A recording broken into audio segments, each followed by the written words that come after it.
Hello and welcome back to the history of video games. My name is Ben. Join with me, as always, is Wes. How you doing, Wes? I'm doing great today, Ben. How are you doing? I'm doing great. It's kind of a rainy day here in Pennsylvania, but it's been really nice this past weekend, even though we're not really allowed to go outside because of the coronavirus. But Right, yeah. I've had the window open, and it's been pretty nice. Something, gotta take what you can get. Yeah. What have you been playing recently, Wes? I'm interested to hear. Well, so I've been a little bit all over the place, as usual. I think what I want to talk about today, though, is I got back into Hades, the super giant games roguelite that has been in Mm-hmm. development for a while. I talked about it probably like 10 episodes ago or something like that. And it was really good. I played it like probably for like 20 hours, and I was like, oh, okay, I'm taking a break from this. And they just did two big updates since I had last played it. They really added a lot of cool stuff. The game was already like super playable and kind of felt like it could be done basically anyway, but they just added a fifth weapon and a variant for one of the previous weapons, which it's crazy how different the gameplay style is. Like there's five weapons total. Each of them has like three different variants that you can play, and they all like slightly change the gameplay style so that it feels like you're playing a pretty different weapon. They did a really good job of, roguelikes are kind of, you keep playing over and over again to see what kind of score you can get, that kind of thing. But that just really helps it feel a lot more replayable and a lot less like tedious. Mm-hmm. So new weapons really fun. It's these giant like mechanical fists. They nail the aesthetic so well, even though they have like there's a gun, even though it's like Greek mythology, but like it just has this giant eagle head on it and it looks ridiculous. And their art style and everything, they can fit anything into it and they do it so well. And they also just gave a couple characters some new like portraits and stuff like that because some of them didn't have their finalized art done yet. And also there's a bunch of story too for all of the gods that like give you boons, which are like your perks that you get throughout the runs. Mm-hmm. So they added like more lore for all of them, and their characters were already hilarious. Dionysus is always just like drunk and saying, "Hey, bro, what's going on?" And then he like gives you a boon. It's so good. And Poseidon's really full of himself. But yeah, it's been like super good, and I'm kind of glad I waited for those last two updates because now I'm like, holy cow, I have so much more that I need to jump into and play. There's so much more to Yeah. experience. Nice. So that's been really good. And I do want to briefly mention I just like 3 hours before this recording tried a very briefly a game called Project Winter. I don't know if you've heard of this one, Ben. I think I saw it on Twitch, maybe, but Yeah, I didn't really watch it that long. it's like this. I only played one round and I didn't do very well, so I can't speak like too highly on exactly what the game is or too accurately on how the game is.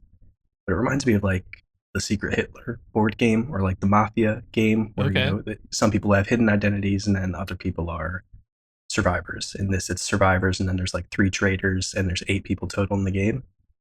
But in this, it's like a 3D game where you're controlling a character and you have to kind of like find food, chop down trees. You're in like this wintry cabin, and the survivors are trying to escape. And then there's also like proximity voice comms. So sometimes if you walk close to like somebody who's on voice comms and think that you can't hear them, you'll hear like three traitors conspiring against everybody and be like, oh shit, I found out who they are. Wow. That sounds Yeah. awesome. There's some fun dynamics with it. I was just playing with like three people, and you have to have eight people to play. So it kind Mhm. of, if you're not playing with a full group of eight people, it's a little bit of a roll of the dice to see like, oh, are these people actually going to be fun to play with, or are just going to like kill people even though they're a survivor and just ruin the game. So Mhm. with online games like that where you need cooperation, there's always going to be a bit of a chance that it doesn't turn out great, but it definitely looks like a lot of fun. And I've watched a couple streamers play it in like groups of eight, and it looks hilarious when it's just like Yeah.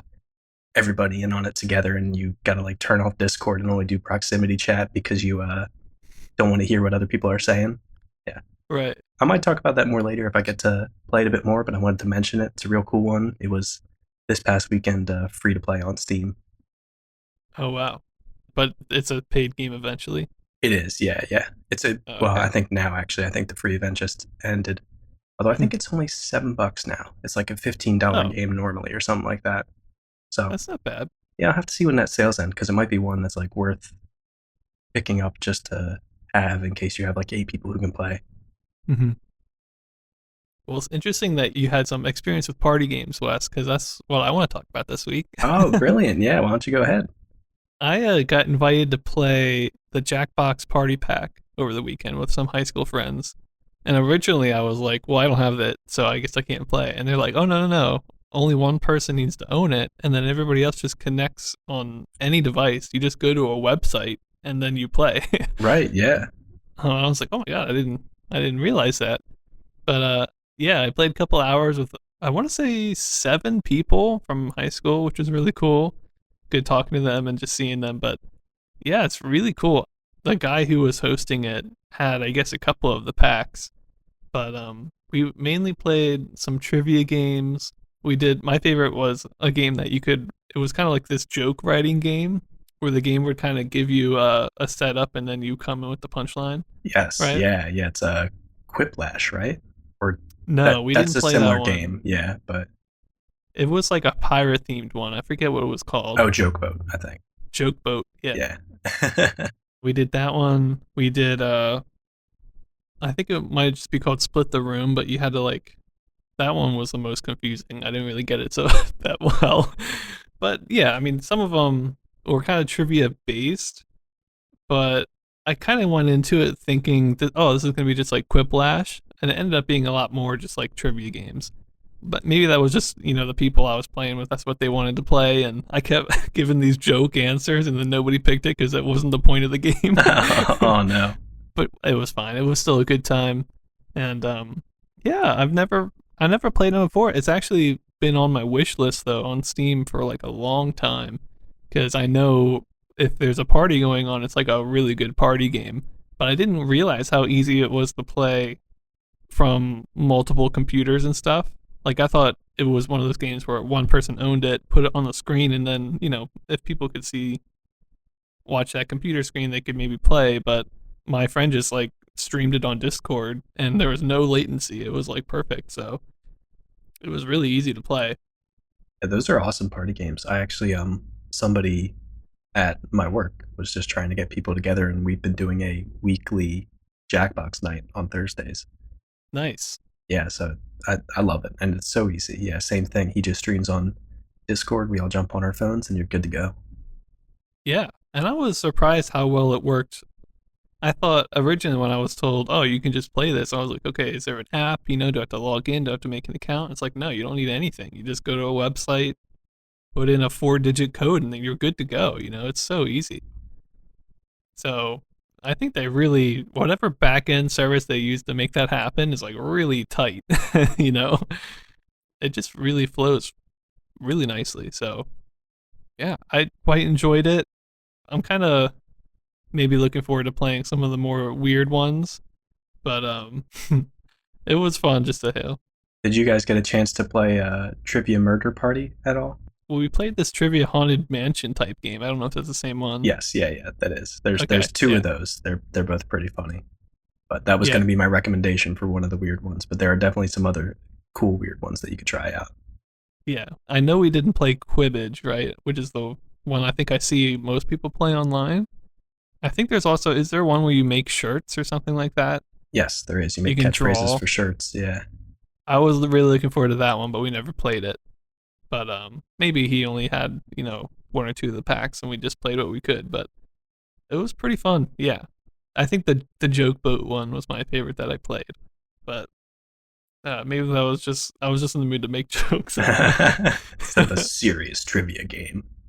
Yeah, maybe I just didn't really realize that there was that trivia component to the packs. I mean, I guess I kind of always knew that, but I thought the packs were more like, Cards Against Humanity style games or something. I don't know. Right. Yeah. But it was still fun, and I definitely want to pick at least one of them up. It's just good to have, I think. You can always throw it up and everyone's going to have a good time. So it was good, though, that we had a big party, too. I know some of the games aren't as good with there's like only two or three other people. Right. Yeah. But yeah, it was fun. So I might pick that up. I'm not sure. I'll have to look through, see what the prices are, see which I think there's 6 packs, right? So see which packs have which games. But it's a good one. I highly recommend it. So yeah. I think with that, let's move into our special topic. I wanted to kind of give a short intro to this, and then Wes is going to take it over. But we're going to be talking about 2 companies today. One is called Digital Games, and the other one is called Fascination Limited, LTD. So we're going to be talking about those two. We really don't have much information on the Fascination company. We do have a little bit more information on Digital Games, which we're going to get into. But I just want to kind of open it up and say that we're going to be doing those two. Both of these companies we haven't really seen since '76. So this special topic is maybe a little bit overdue, but we just had so much good stuff to talk about, we couldn't fit it in. So we're getting to it now. And Wes, why don't you start us off by talking about Digital Games for a little bit? Yeah, absolutely. So I'll start off right from the beginning. Digital Games Incorporated was founded in California, like so many of these game companies. And they actually were all the way back in 1974, I guess, in the grand scheme of things. That's pretty recent, by 2 guys named Bill Prast and Steve Holder. Prast started out by servicing coin-op machines, going around and working on that, and then ended up incorporating Digital Games as a company after him and Steve Holder started a coin-op machine repair business, and they got asked to start working on some Pong clone kind of cabinets. So for a while, that was pretty much like all Digital Games did. They just made Pong clones, and they didn't really have enough money to go through like distributors, or they didn't have enough business set up. So they actually just sold all of them through like first-hand retailer kind of things. But afterwards, they started doing a little bit of interesting stuff, switched it up from just the Pong clones, and they made games like Heavy Traffic, which was a sort of motorcycle racing to get type game, and also a game called Air Combat, which was almost like Ace. It was like the side view dogfighting type game. And then from here, there's a lot of story on kind of the craziness that was going on inside of Digital Games, coming from one of the employees who worked there for a little bit, Ted Michon. And he was hired as an engineer in 1976, and apparently, like, they just advertised Air Combat. A bunch of people were pretty interested in it and were going to buy it. Ted Michon gets there and he finds out that Air Combat doesn't even work yet. There's a quote from him where he's like, "We figured out the problems were that it wasn't working and that we couldn't sell it," or like something like that. And it just sounds a little crazy. They apparently had like Digital Games had a lot of money from there was a big like 75, I guess, or 76 boom of like popularity in cocktail table cabinets. And so they had a lot of money from that, but they kind of just like expanded and hired engineers who didn't know what they were doing, it sounds like. And again, this is, I mean, it's sort of the best resource we have on Digital Games. I would say this is coming from only one person who works there, but it does kind of seem like it was the case with a lot of these companies that would end up crashing at the end of 76 and 77, where they were just like flying by the seat of their pants, and then eventually they couldn't sell any Pong games anymore and they totally crashed. So if it sounds like this is absolutely crazy, maybe take it with a grain of salt, but it might have actually been that crazy. And this is where I get into the fact that from the popularity and the money that they made from all the cocktail tables, the head of the company had a private jet and this insisted that Ted Michon get flying lessons for some reason. No idea what was going on there.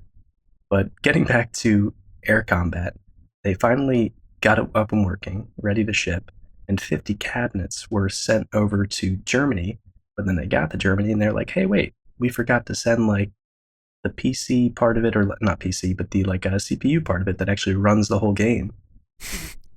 Pretty important. Yeah, kind of just a minor detail that they forgot about there.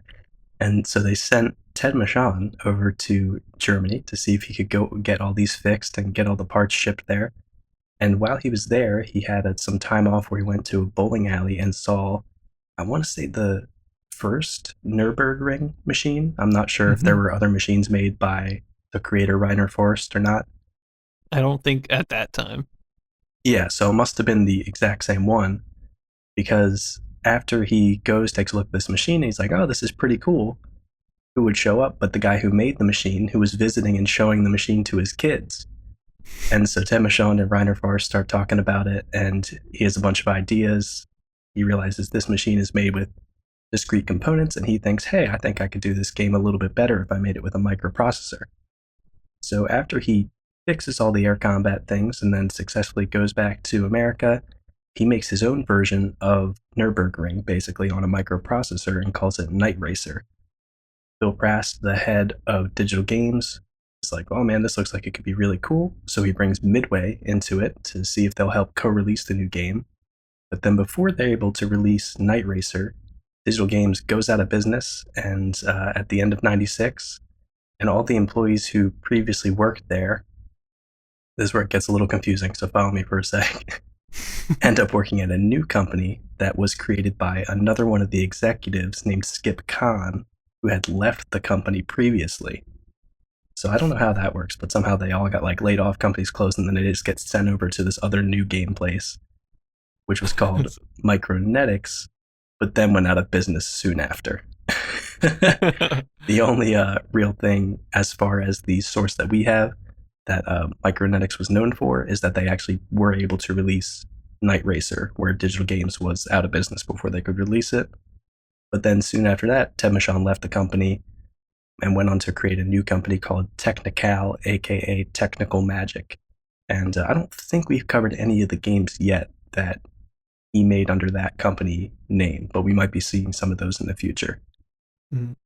So it's sort of the digital games history and story is sort of the typical what we're seeing with a lot of these small game companies that came up, sold a lot of Pong clones, made some money, realized that they didn't know what they were doing, and then just went out of business because they couldn't sell anything but Pong clones. Yeah.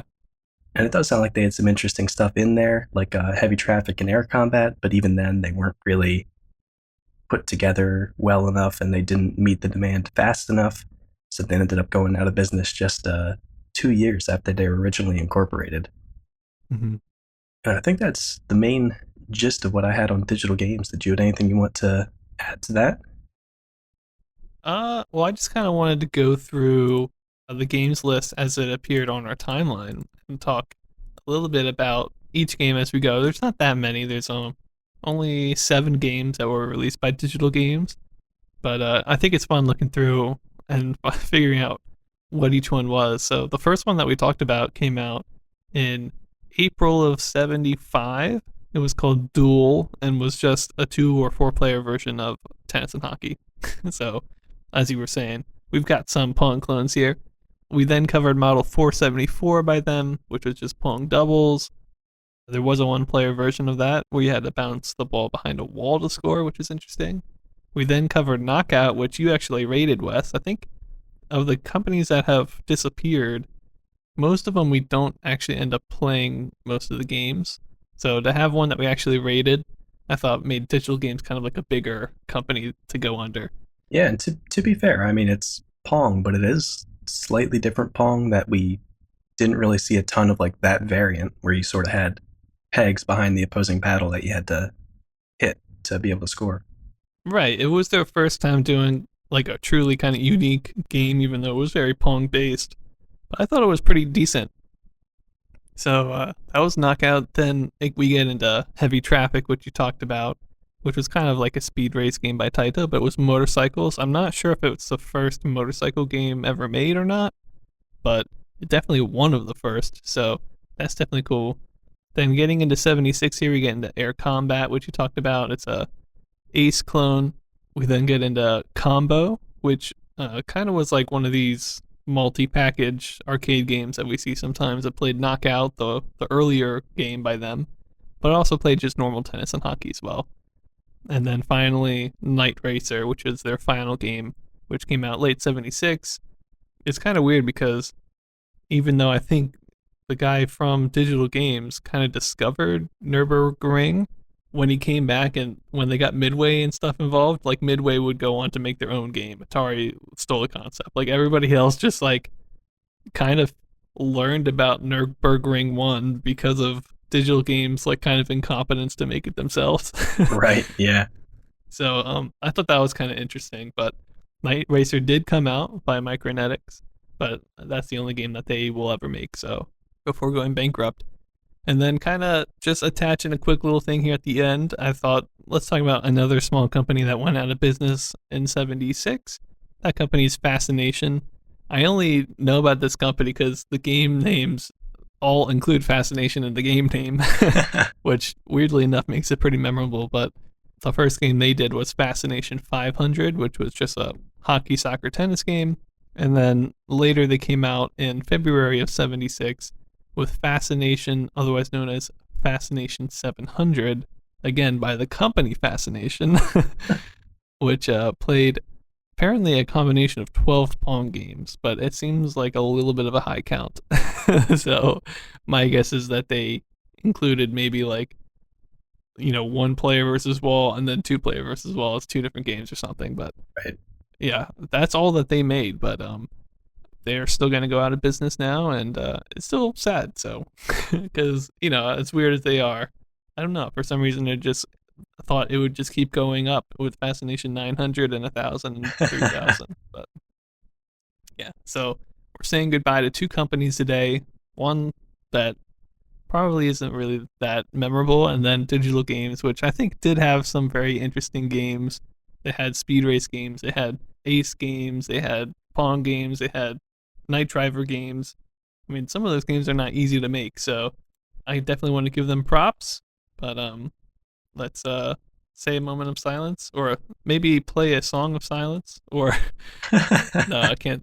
I had to think of how I want to word this, but let's just head over into the timeline and maybe dedicate this next song to Digital Games. In loving memory, rest in peace.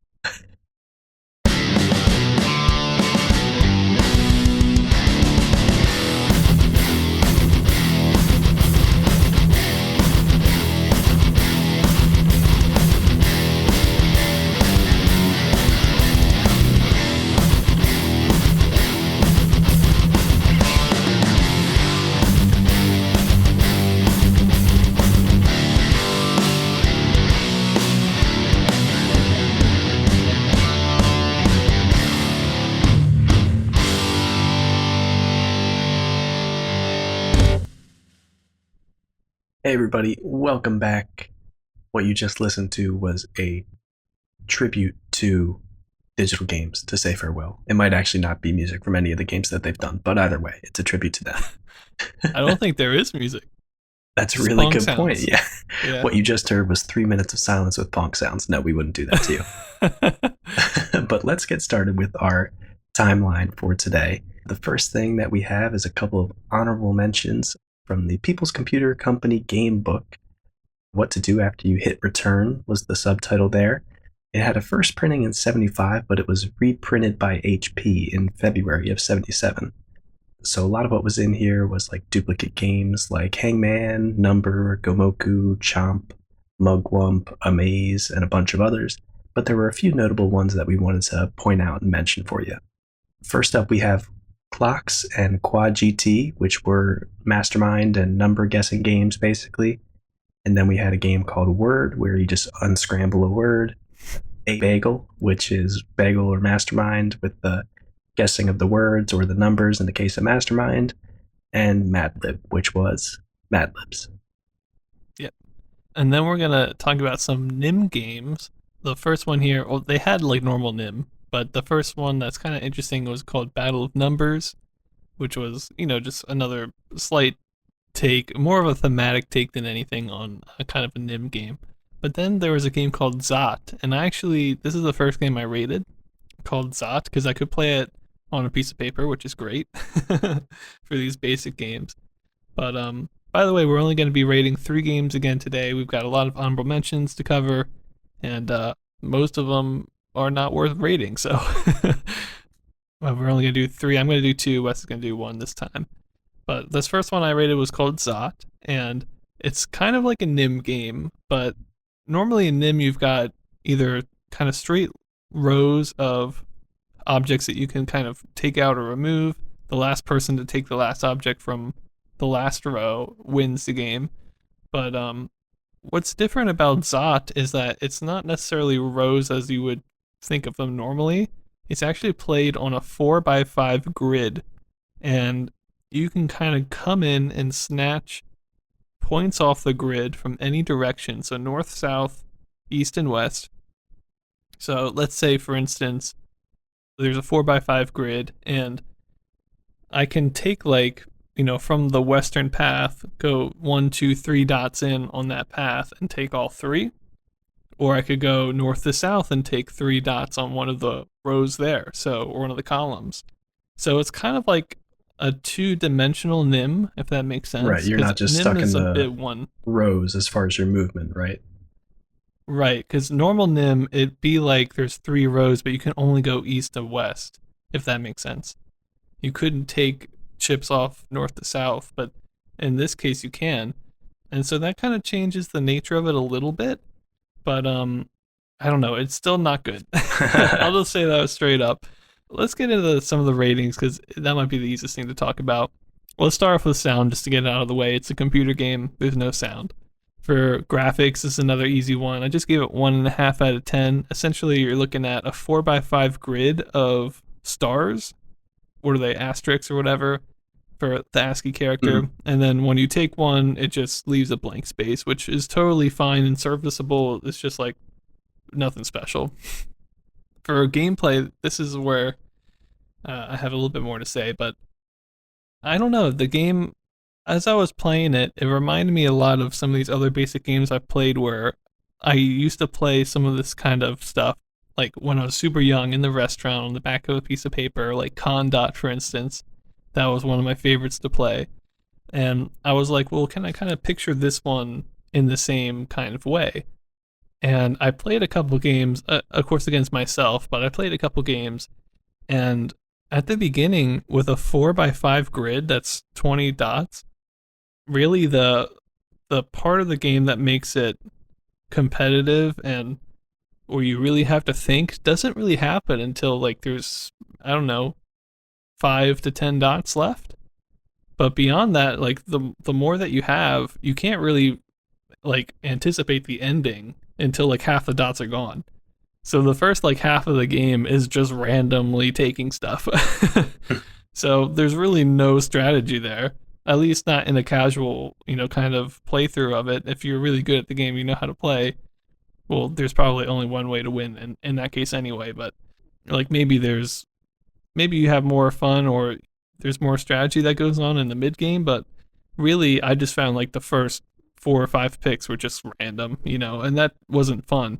And then at the end, you really have to stop and think really hardly about what you're doing if you want to be the last person to grab the last coin or whatever, the last dot.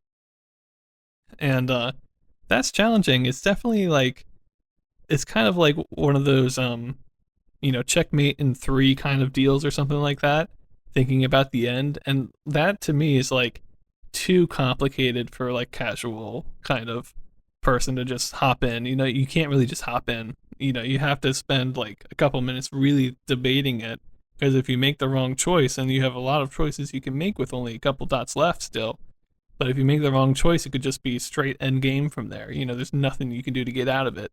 So yeah, I think like basically what I'm trying to say is the game is pretty random and kind of doesn't make any sense until a certain point, and at that point, if you make the wrong decision, it's game over.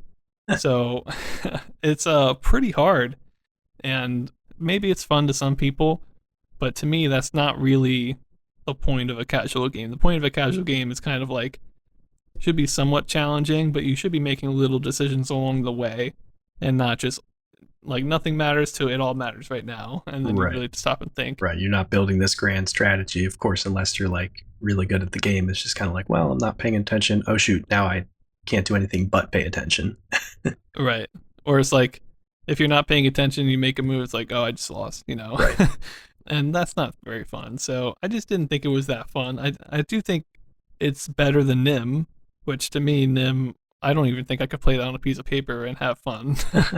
This was a little bit more interesting. You did have a kind of another dimension of how to play, but when it got towards the end, especially, well, just about every time you get to the end, no matter what shape you end up making within that grid, there's still going to be edges of whatever shape is in there. And for edges, you can just take the like a single one at the end. So it feels like you're playing one dimensional anyway in a kind of a weird way. I don't know, maybe it's hard to explain, but being in 2 dimensions was nice, but it didn't really add that much to the gameplay. I felt like I could play it kind of the same way I thought about playing Nim for the most part.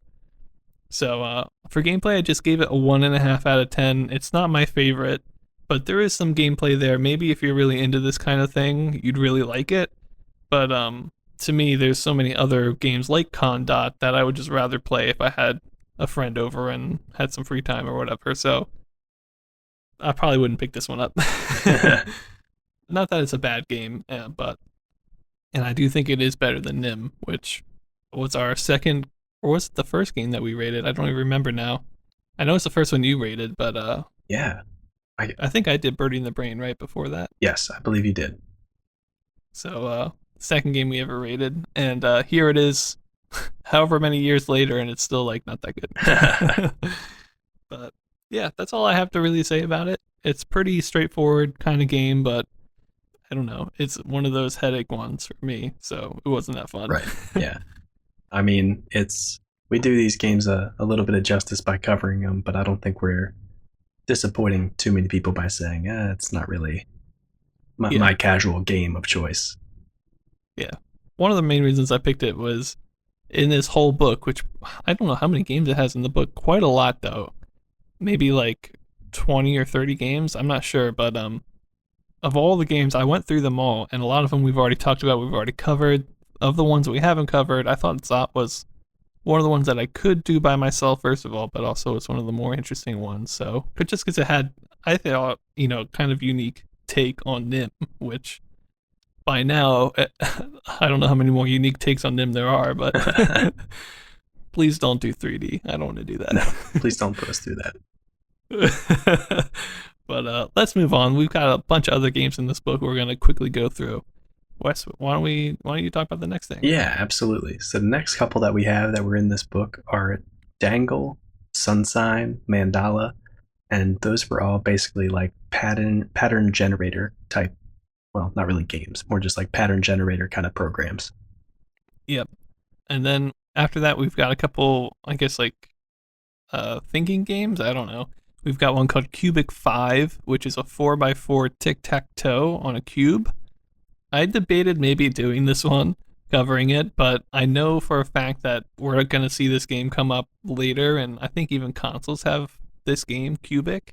So I just felt like, I'd rather cover it then when it probably has nice visuals and, a score screen or something than try to cover it on a piece of paper by myself. So we're going to save that for later. But Cubic 5 was in there. There's an on and off puzzle game, which is kind of I don't know if you know these games, Wes, but it's kind of one of those things where if you have like 3 dots in a row and dots 1 and 3 are on, and then you hit dot 2 on, 1 and 3 then turn off because it's like beside. Yes, it's one of those things. RPGs have trained me well with those mini games where I feel like I know it's in Knights of the Old Republic and plenty of other RPGs.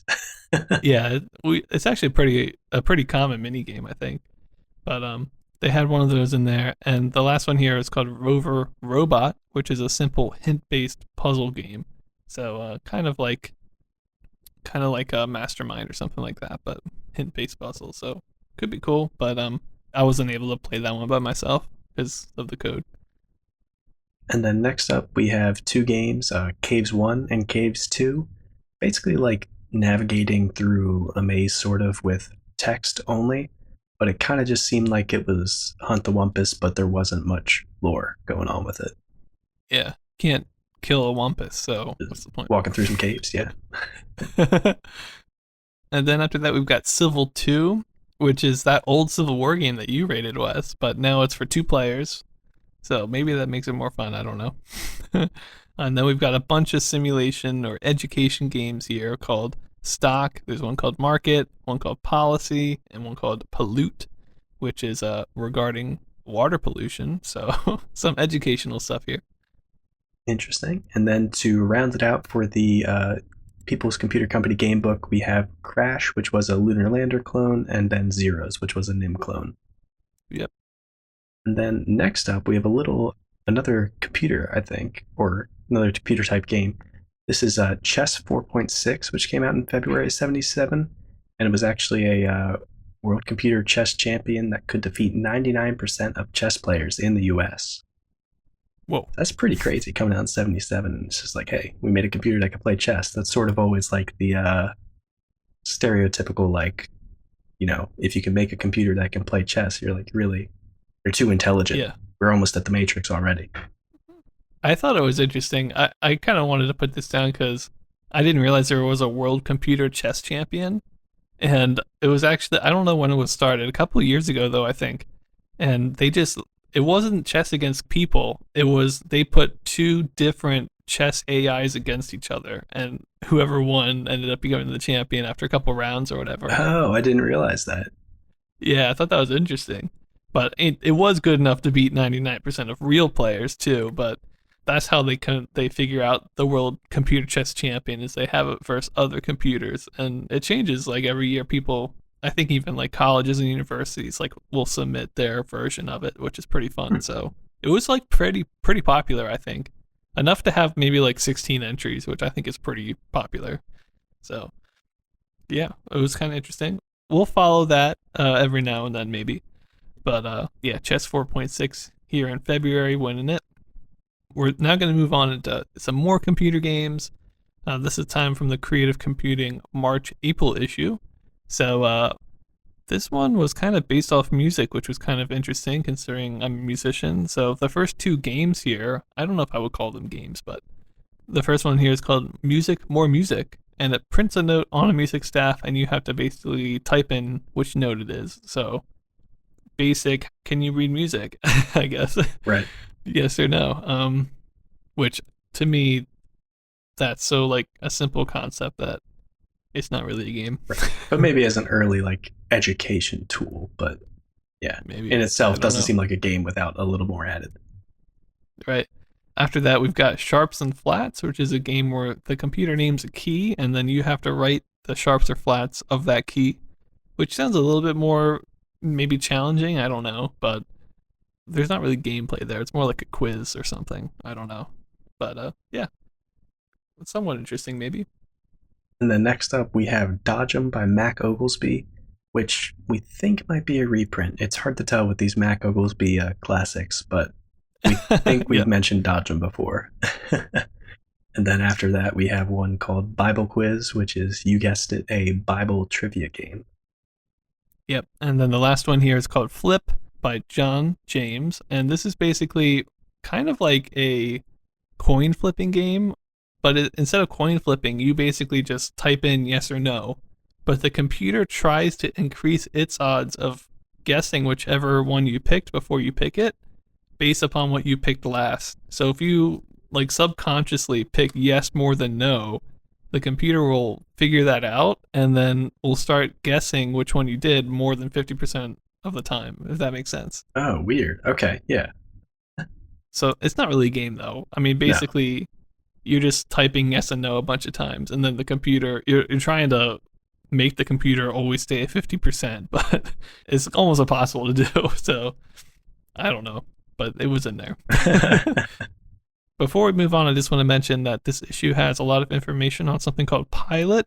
We're going to come back to what Pilot is later, but they start talking about it now, and we're going to talk about it more in the next issue when it goes into a little bit more depth on it. But let's move on to not computer games, which is great because we were talking forever on computer games. We love them when there's good ones, but man, there's a lot of not great ones. Yeah. Let's switch it up a little bit and talk about some arcade cabinets now. The first one we have is an honorable mention called Barricade 2 by Taito, which came out sometime in 76. Not really much info on this one, and we don't really know if there's much changed gameplay from the original Barricade, which was published by Ramtech, if there was any at all. This could just be kind of like a licensed re-release or something. Mm-hmm. Especially because I think, was it Barricade that they had a rename, right? Or did they rename the Barricade? I don't know. I forget. It's too many of these. Yeah, there's a lot going on. Yeah, but so that was Barricade 2. Came out sometime in 76, like you mentioned. Let's move on to talking about some consoles for a second. There's a couple consoles here I want to talk about that use this SN76410N chip, which is by Texas Instruments. And previously, Texas Instruments has only come out with a TMS 1955 and 65, which were essentially AY38500 chip clones. I feel like I'm talking about a lot of jargon right now, but this is another, kind of family of Texas Instrument console chips. And there's actually quite a few of these, but not every chip has a unique set of games on it. Similar to like the 8550 and some of these other kind of off chip things, the 410 here was the basis of a lot of these consoles, and then you could add in a bunch of other optional chips to make your own console with that one being the core. So every console was a little different. They could do a little bit different things, but they're all kind of based off the same general games. And those games were essentially six ball and paddle variants or six pawn games. So, I don't know exactly what they were because I couldn't find any info of these games in action. I couldn't find any videos or anything. But my guess is you probably have like tennis, hockey, and handball, and then maybe like two-player versions or something along those lines. But the consoles themselves that kind of fall into this group include the television computer game 3300R by Telematch, the Video Sports BS5 by Venture, the Super Pro MT4A by Ricochet, and that's it for right now anyway. So again, they're all based upon these six ball and paddle variants, but let's get into a couple of the optional chips real fast too. So starting with the 423, this added a random English and automatic serve to the game, which I don't know how fun that would be, but it also added an upper and lower, what they called rebound, which I'm guessing is just a border. So that could be nice, I guess. The 24 allowed for color. The 25 added some walls. It added horizontal and vertical sync, which actually a couple of these chips might have been used in the early Magnavox consoles, the Odyssey 100 and 200 specifically. So some of this stuff might be pulled right from that, but at the time, I think Magnavox had a license on that, and then they renamed it, and sold it later by themselves. We then have the 426, which was a dual character generator. Not really sure what that does. The 427 was a wall and ball generator. Again, I feel like that's something everybody needs, but and maybe it was, but it's listed separately. What else we got? The 28 hockey, tennis, handball, game logic. The 30, there was no 29, which is really weird. But the 30, again, horizontal vertical sync and color generator. So a lot of these did kind of similar stuff. But then the last 2 years I'm going to cover today, the 431, 432, these did generators for complex characters, which I'm guessing are simple sprites, and also, basically were programmable ROMs for three main different games: hockey, tennis, handball. So I guess that would make each one maybe have different colors or slightly different characters for each game. But like I said, I don't have any video evidence of these games, so it's kind of hard to know exactly what's happening. But it's interesting that there's so many different chips involved in order to make these games what they are. Maybe that's why this console group didn't really take off as much as the AY3 8500 stuff did, but it's interesting that Texas Instruments is taking this more component-based idea. Yeah, it's not so much an all-in-one. Like you gotta decide which pieces you want to be able to make your Pong system. Right, and there's even a lot more of these chips, but we're going to cover them later because that was already a lot. So let's move on to some actual good games that you rated, Wes. Yeah. Let's do Missile X. So taking a quick break from the console games, we're going to talk about Missile X by Taito, which came out in March of 1977. And this is a arcade cabinet, which the cabinet itself, it's pretty standard looking shape-wise, but it's got like smoke all over it because it's supposed to be like the ground after a missile has just launched, and there's explosions on the side of it. Good stuff. I mean, typical arcade cabinet stuff, but done pretty well. The controller for this was just a small little switch lever that lets you select which section of the screen you're aiming at, which I'll talk about more when I talk about the gameplay, and a larger joystick in the center that had a launch button, and you could also control side to side to move the missile around. The screen on this, though, is a little weird. It's like the monitor, if you can imagine it, or the screen itself, is actually on the bottom facing towards the top of the cabinet, and it reflects or projects then onto a mirror sort of, that's at an angle behind the screen where the player's actually looking. And then it has sort of an opaque overlay on top of the mirror, I think, instead of Mm-hmm. just like a see through overlay. Where, we've seen a lot of that in these sort of like light gun sort of games too, where they have the overlay so they can add more color to it. But this one's interesting because it almost looks like it's like it was probably still plastic, but it almost looks like a paper, the way that it has detailed color on it. And it's not just like these simple color things. It's kind of like this painting almost. Not to say it's Right. super beautiful and detailed, but it is really nice, sort of texture and lots of color on the background. So it's a little bit different than some of the cabinets we've seen with overlays. And even though that's not really graphics, that will end up playing into my graphics rating a little bit here. But talking about the gameplay for Missile X, it's basically just at its core a simple like shooting gallery kind of game. There's 3 different targets that are worth different points. There's small tanks all the way at the top, large tanks in the middle, which are worth 200 points, and then jeeps, which are 400 points, which are all the way in the front.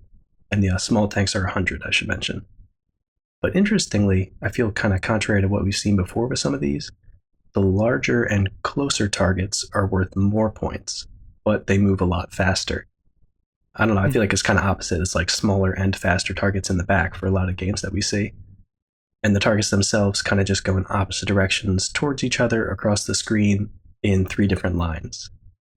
The game is 90 seconds, and you have extra time awarded if you get up to 4,000 points. And there's no ammo count for it. You just have to wait till the missile loads and then flashes on the screen. And then you select a section where you're firing, and then you shoot. One interesting thing about this gameplay, though, is that your missile can actually be shot down in the air, which I feel like a lot of Hmm. haven't really seen that yet. Where in a shooting gallery, your projectile can be like just totally not get you any points at all. Right. There's actually what they call anti-missile fire in the air, which I guess is sort of like flak cannons or something, and these little flashes will show up on the screen in sort of the area where your missile's flying. And if you hit one of those when it's in the air, it just blows up and your missile doesn't do anything. So nice little twist in there. But getting into my ratings for this, for the graphics, I gave it a 3 out of 10. A lot of it's because of that overlay. It's like this really Mm-hmm. cool valley landscape with lots of varying colors, like tons of browns and greens in it. And it even looks like there's little roads or like bridges that the vehicles are driving on. So really, it sets a pretty good scene. And like I said, it looks like it might have been an opaque sort of overlay, or at least a thicker material, so they could put more detail on it because the screen was projected, as far as I could tell. But even without Mm-hmm. the overlay, the sprites in this game are actually really good too. The tanks and jeeps all look very distinctly different from each other, and they have a fair amount of detail to them. You can like see the turret and the cannon on the tank, and the 2 different tanks look very different. And then you can see a gun on the back of the jeep and a guy driving it. So some nice details there, and also a real helpful dotted line that shows up under whichever section you're currently aiming at, so you sort of know where the floor is almost, or like where your missile has to get to hit the bottom of that section. So it's just a little simple thing, that dotted line, but it makes it really helpful in knowing how to aim and how to hit your targets in that row. The score on the screen is just at the very bottom. It's a good size and not too obstructive, so I didn't take away any kind of rating for that. And the explosion and anti-missile fire graphics are also really good. I mean, they're pretty simple, but they just kind of flash on the screen, and they're different for each one of them. And this is all like background stuff, basically, because the missile image and missile animations are also really good. I don't want to harp on Mm-hmm. this too much because it's not like this crazy, incredible game, but I was really surprised by how good the animations and the graphics were. The way that the missile works is like right in the center of the score, there's sort of this little stand which looks like it's holding the missile up. And then the missile will just slowly come up from the bottom of the screen and then flash once it's ready to fire. And when you push the button, it actually like flies up from the center of the screen as like, it must be at least 7 different sprites for the whole like arc of the missile. So like you're looking at the back of it, and then as it goes down, you're looking at the nose of it again. And I don't know, it's just something about the way they did it. It's really believable. That's like the arc of this missile firing at the targets. Right. And then just another small thing that I thought was really cool with the graphics that isn't, it's another mechanical aspect. So it's not necessarily graphics, rendered graphics that make it good. But there's this orange light that just shines behind the whole screen whenever you hit a target. So it kind of makes it look like the whole screen's like exploding with this huge thing whenever you hit a tank. It does that little extra bit to kind of make it feel really cool. And then for sound, I gave it a 2 out of 10. The sounds are pretty good, but there's like constant background noise that goes on that it's just, I don't know, it's just like a loud sort of like motor kind of noise that we've heard in like racing games, but it plays the whole time. I'm just not sure like what's going on. Is, I don't know, my missile launcher is on the back of a car that's idling, or like if it's supposed to be all the tanks and the jeeps going across the screen. So that I was not really a fan of, but the plus side for the sounds in this is that there are 2 different explosion noises. One anytime you hit a target, that's pretty good, and then also a different one when your missile gets destroyed. Which a lot of games around this time I feel like might have just had the same explosion sound, so it was nice to have those 2 different audio cues of like, oh, I got a point, or oh, nothing happened. Mm-hmm. So I also just wish there was a missile launch sound, which is a little weird because that was totally silent, and you feel like you could replace the constant hum with that and it would have been a lot better. The missile was firing enough throughout the game that I don't think it would have been too quiet. So other than that, weird choice, pretty good sound. For the gameplay though, I gave it a 2 out of 10. It was pretty good, but at its core it is still just kind of a shooting gallery game. I really like the feel of it, and the setting and the way that you control the missile looks like it feels really good too. Like it looked pretty easy to move it from side to side to chase down the cars or the jeeps and hit them.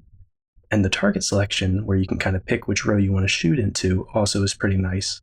But I feel like we've seen lots of stuff before where it's a shooting gallery, but you could shoot anywhere on the screen. So I feel like it would have been a little bit better if I didn't have to like select a row before firing, and I could just use 4 directions on the joystick and move it anywhere across the screen. I don't think that was an option. I didn't get to play this one. I did just watch 2 videos of it, but it looked like you were pretty much locked to a row as soon as you fired. Mm-hmm. So the game itself looked like it played well and was fun, but I just felt like they could have done a bit more to keep it up with other like similar games at the time and give you more variation and sort of different ways to play the game. For relevance, I gave it a 5 out of 10. I feel like probably seen this projection / like monitor type of graphical display before, but it was really impressive in this, and I feel like it's a great option for making detailed graphics when the game can't really create them itself. So I don't want to rate it too high for relevance just because of that, but I think that is pretty cool, and as I learned right before we started recording this episode, we're probably going to talk about it just in this episode a little bit more. So it definitely was used in other arcade systems at the time, whether or not this was the first one of those. Mm-hmm. So overall, I gave it a 3 out of 10. It's a fun game that looks great, and considering the time period, I think what they did with the overlay was a great way to make it graphically interesting. But overall, the gameplay is just kind of simple, and I feel like could have had a bit more options. But it did have some really good theming, and it feels like another one of those cabinets where it would be just a really fun novelty. Yeah. So yeah, that was Missile X, also Misairu X, which I think is the Japanese title of it. Mm-hmm. Nice. And then, since we know you've been waiting, let's get right back into some consoles. Yeah. So some more honorable mentions here. These are ones that all use the NTL 600 chip. We don't really have any info on these, but they probably played like 3 Pong games in color. So just to list those off real quick, we have the Model 777JS by Derby Master, the Match Color NTL 600 by Match, the Color Video TV Sports Game 9006, they just threw every word in there that they could, by Novex, the Pong aka Video TV Game by Pong Soccer and Sportel. And that's pretty much it for those. At least some interesting names in there, but probably not very interesting consoles. Yeah. And that's going to move us to the last one that I rated, and the one everybody has been waiting for. Oh, I know I've been waiting for it. Whether you know it or not, this is Boot Hill by Midway, and it's the sequel to Gunfight. Can you believe it, Wes? Oh, it's finally here. I know it's finally here, and to be honest with everybody at home, as soon as I saw that this was coming up, I was like, I'm taking this one. Wes isn't gonna get this one from me. But yeah, this is a sequel to Gunfight, which if you guys don't know, Gunfight and Western Gun were among like our favorite games of I think 75 they were in.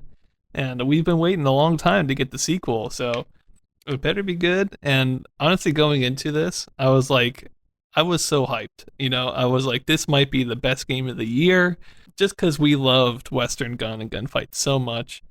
So my expectations were really high, and for the most part, they were met, which is Ooh, crazy. yeah. Yeah, it's not like the perfect game, and I do have issues with it, but it's not like they just sat around and just published the same game again. They really did try to take it to that next level, and that's crazy to do because it was already a great game. Essentially, just for a little bit of quick background, essentially a two-player shooting type game.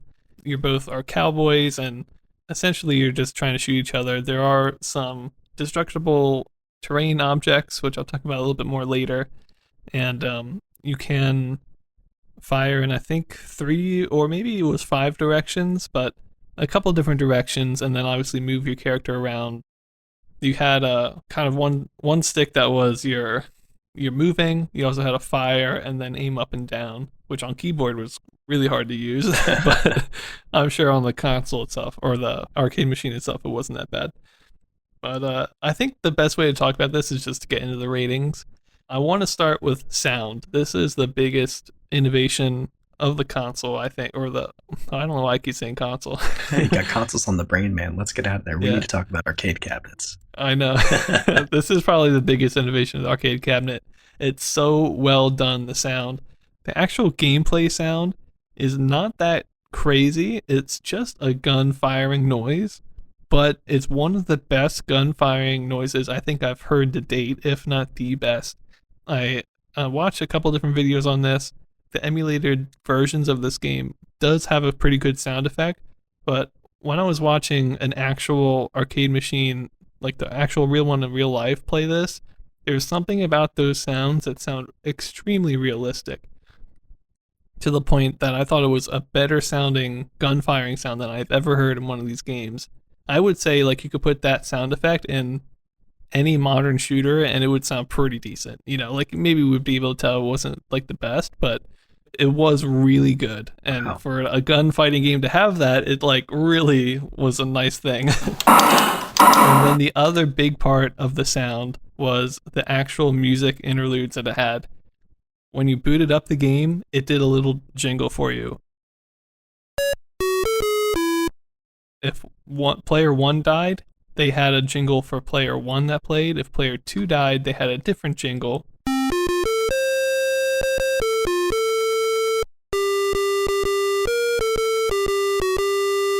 Which was actually the same theme from the first gunfight.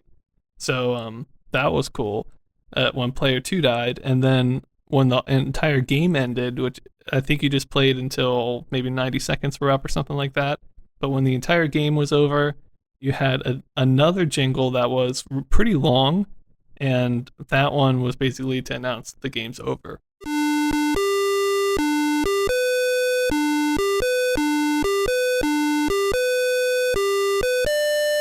So we had four jingles in this arcade game, That's and like, although none of them had harmony or anything like that, a couple of them in particular are pretty memorable. And I think just by listening to the jingle, you would know this is Boot Hill. Just by a couple, a second of music. And that is like, I feel like I'm listening to something that's iconically Boot Hill. And that's never happened before. right. That's, and as, I mean, we take it for granted now, but that's just a huge part of games and creating memories with games is that like music recognition or like sounds even. Yeah, so that was just extremely impressive to me. In the original gunfight, they had a single melody, I think, but to have four different ones and to have one play after every time after one person died, you heard one. To me, it was extremely impressive. And so for sound, this might be the highest I've ever rated for sound, but I gave it a 4.5 out of 10 for sound because I was that blown away by it. Wow. We just don't hear music in games really, and I think this might be the first one that I could actually maybe do a cover for of our whole timeline. So that in and of itself, if I can figure out some sort of arrangement, I'll try to put it in this episode. But even if not, like, it's possible. And anybody listening to my arrangement or cover of the song would still know this is from Boot Hill, and that's amazing to me. So yeah, the sound is good, and the tunes that they picked out are memorable. So yeah, I don't know what to say. It was really good. I kind of wish there was a little bit more going on in the gameplay sound. Like maybe if a certain sound played if you hit a piece of terrain or something like that, like a crash or something, or I don't know, maybe the sound of people like footsteps or something. But maybe that's like still too far out in in time to have. But it's really good. One of the best sounding games that we've ever played by far. So that's a pretty good start to Oh Boot yeah, Hill. man.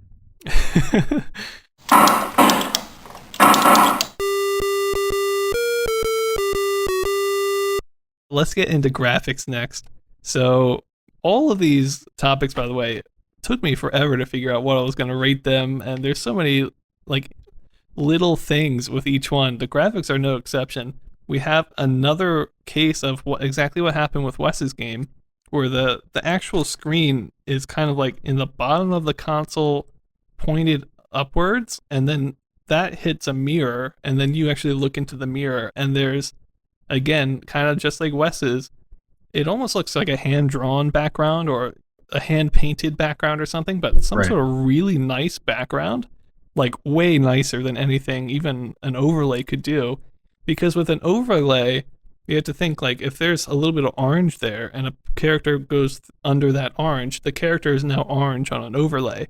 But because the white characters on the TV screen are hitting a mirror, they're always white no matter what they walk over or walk under, because they're the ones like on top.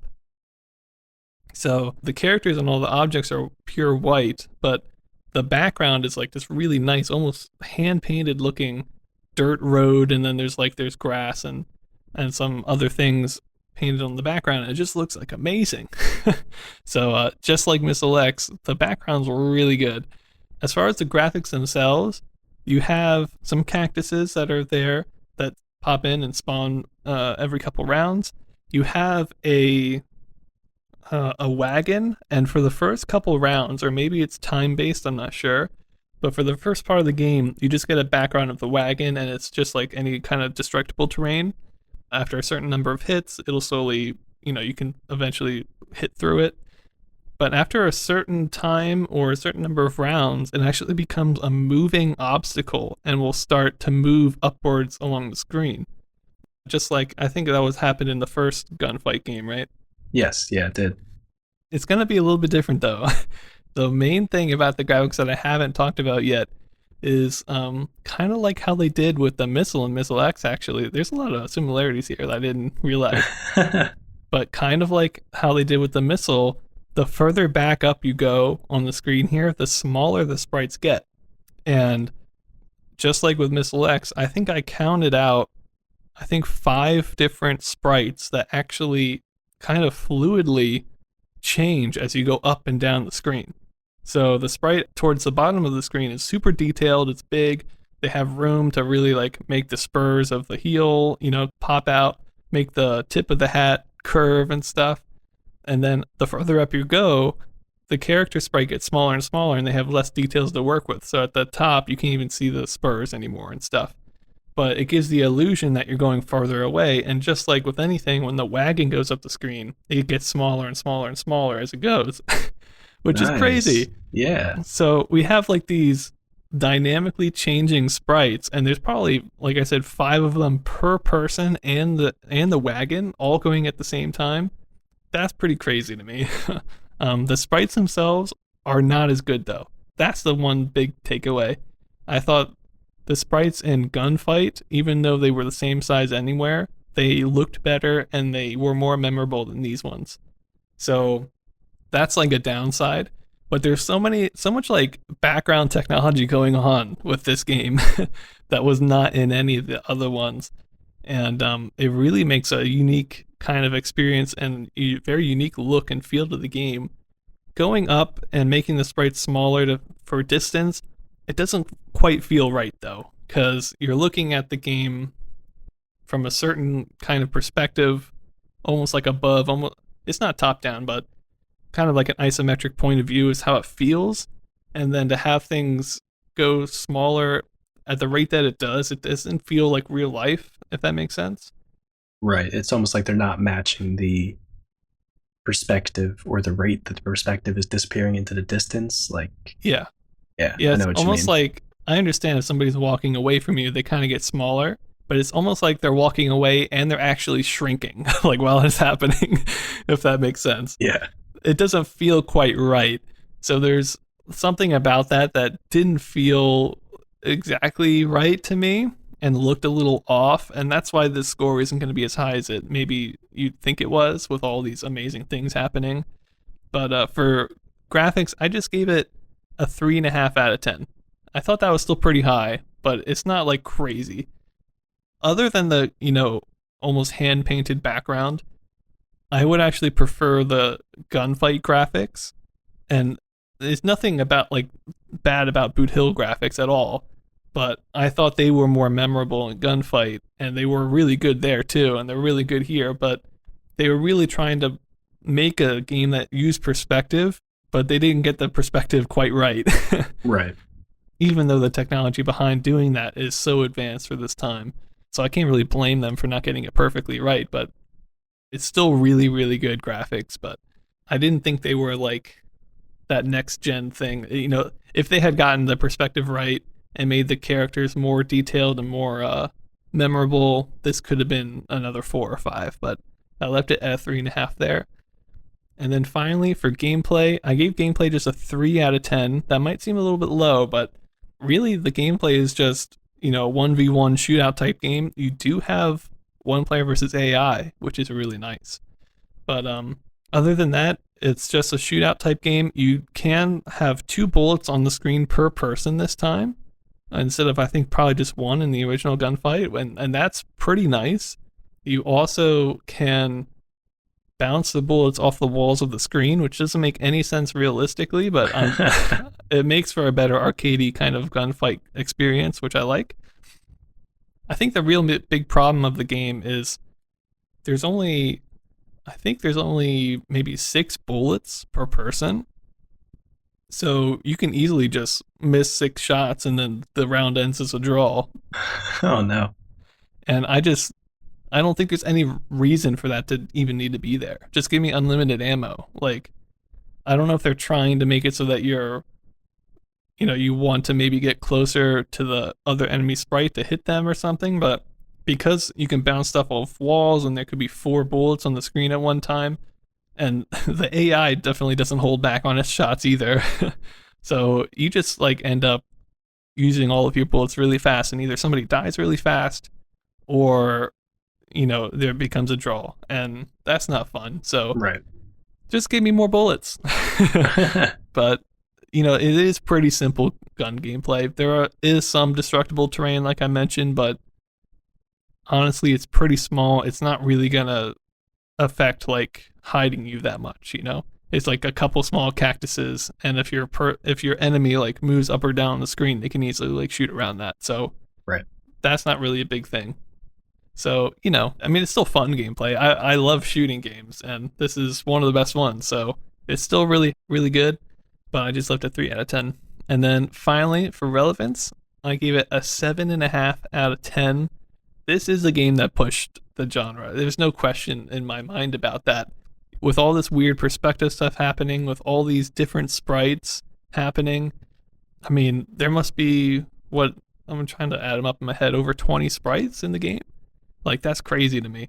It's So nuts. and having all the different music things happening, and having the sound asset of the shooting of the gun be so good, having 2 bullets on the screen per person, there's so many advances here. And you just have to tip your hat to Midway for really doing a good sequel to Gunfight, and in my opinion they really did. So did this influence other things? I'm 100% sure it did. It's just, how could it not? Like, the next game that does music probably took it from Boot Hill. When they're like, oh, maybe this is a good idea. Yeah, I think it's a good idea. So I gave it 7.5 out of 10. I don't think it's as relevant as maybe the original Gunfight, because remember that was the first game I think to have a microprocessor, or one of the first. That to me seems a bigger innovation than what they're doing here, but still lots of cool innovations happening. And then total score. This was hard. I felt really high when I added it up and just divided by 4, which is what I usually do. So I'm changing it a little bit. I'm gonna go 4 out of 10 for Boot Hill. A very solid game, maybe the best of the year. I don't. Obviously, I'm hoping that there's gonna be better ones, but this is gonna be a contender, I think, for our favorites of the year, especially mine. Again, I don't know if it will be, but it has everything I wanted in a Gunfight sequel. I think they could have done a couple things better, but this is a solid game, and I was super pumped to play it, and it did deliver for me. So, 4 out of 10. It's a good game. Man, glad to hear it. For 1977. Lives up to the hype. I mean, it's crazy how many similarities there were between Missile X and Boot Hill. I wasn't expecting it, but both with the graphics that they're using and the sort of, not really overlay, maybe it's called an underlay, I don't know, something like that, but and the projection style, and it's just they both came out in March, so it's not like, I can't imagine they were like made with each other's knowledge. I think it just happened to happen.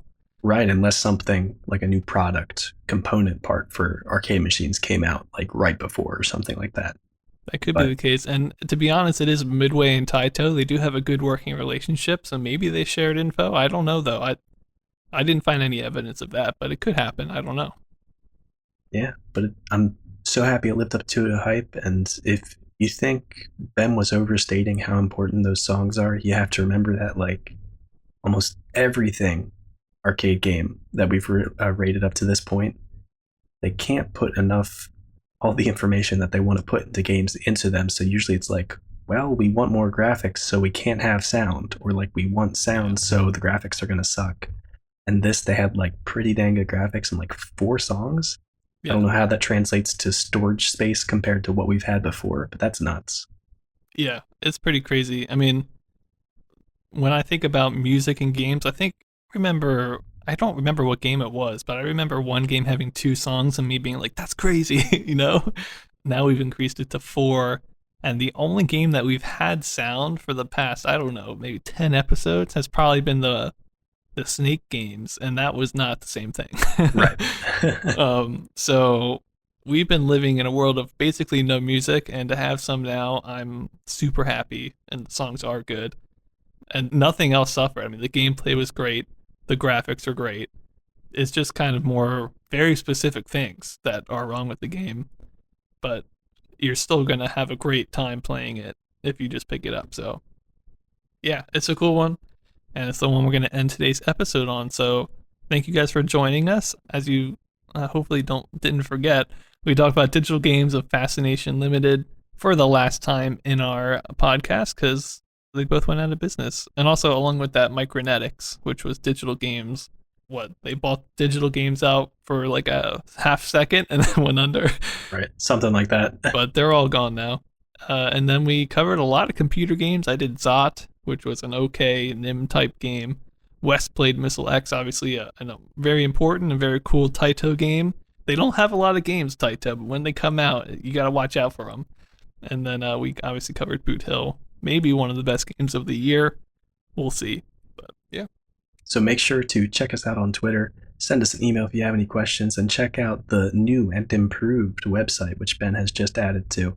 We're always looking to add more information on there, and now we got even more information and images and videos and other stuff that you can check out.